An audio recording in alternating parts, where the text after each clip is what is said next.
today we are handing over just by procedures in Dhaka University Central Medical Center some equipment providing and renovation of the Dhaka Medical Center. Dhaka বিশ্ববিদ্যালয় medical centre, যেটাকে আমরা আগে Nafa centre বলতাম, সেই medical সেন্টারের আজকের আমূল পরিবর্তন হয়েছে।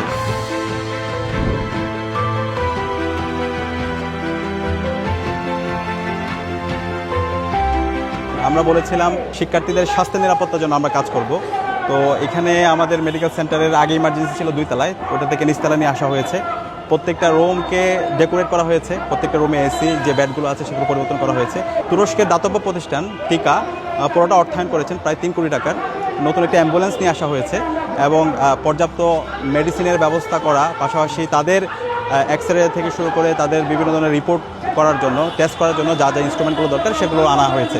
তো আমরা শিক্ষার্থীদেরকে অনুরোধ করবো আপনারা ঢাকা বিশ্ববিদ্যালয় মেডিকেল সেন্টারে আসেন, আপনাদের ট্রিটমেন্ট নেন এবং এটাকে আরও আধুনিকায়ন করার জন্য এবং পর্যাপ্ত ডাক্তার এবং পর্যাপ্ত দক্ষ জনবলের জন্য আমরা ইতিমধ্যে বিশ্ববিদ্যালয় প্রশাসনের সাথে কথা বলেছি, ভিসি স্যার এবং প্রভিসি ম্যামের সাথে কথা হয়েছে। তো আমরা আশা করছি বিশ্ববিদ্যালয়ের শিক্ষার্থীরা এই মেডিকেল সেন্টারে এসে তারা তাদের পর্যাপ্ত ট্রিটমেন্ট পাবে এবং এটাকে আরও আধুনিকায়ন করার জন্য আমরা শিক্ষার্থীদেরকে সাথে নিয়ে তাদের আকাঙ্ক্ষার আলোকে আমরা আমাদের মেডিকেল সেন্টারকে কাঙ্ক্ষিত হিসাবে আমরা নিশ্চিত করব।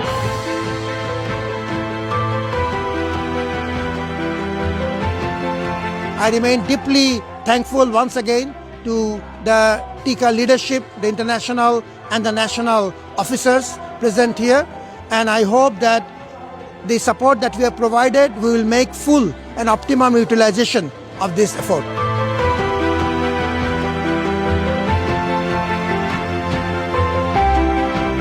সবার সহযোগিতায় ইনশাআল্লাহ আমরা আরও কিছু ইতিবাচক পরিবর্তন করতে পারবো এবং ঢাকা বিশ্ববিদ্যালয়ের মেডিকেল সেন্টারটাকে একটি আন্তর্জাতিক মানে আমরা নেবার জন্য আমরা চেষ্টা করব। একজন মানুষ যদি শুধু পুঁথিগত বিদ্যায় মেইন জিনিস না, তার শারীরিক এবং মানসিক স্বাস্থ্য ভালো থাকলে সে একজন ভালো ছাত্র হতে পারবে, সে একজন ভালো শিক্ষক হতে পারবে, সে একজন দেশের একজন ভালো নাগরিক হিসেবে গড়ে উঠতে পারবে।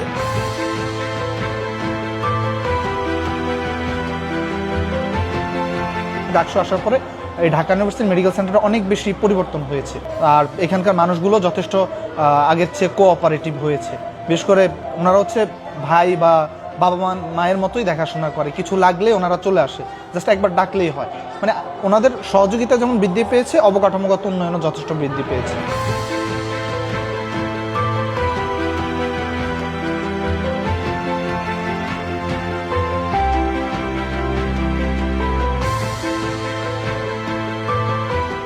May Allah bless our friendship long term.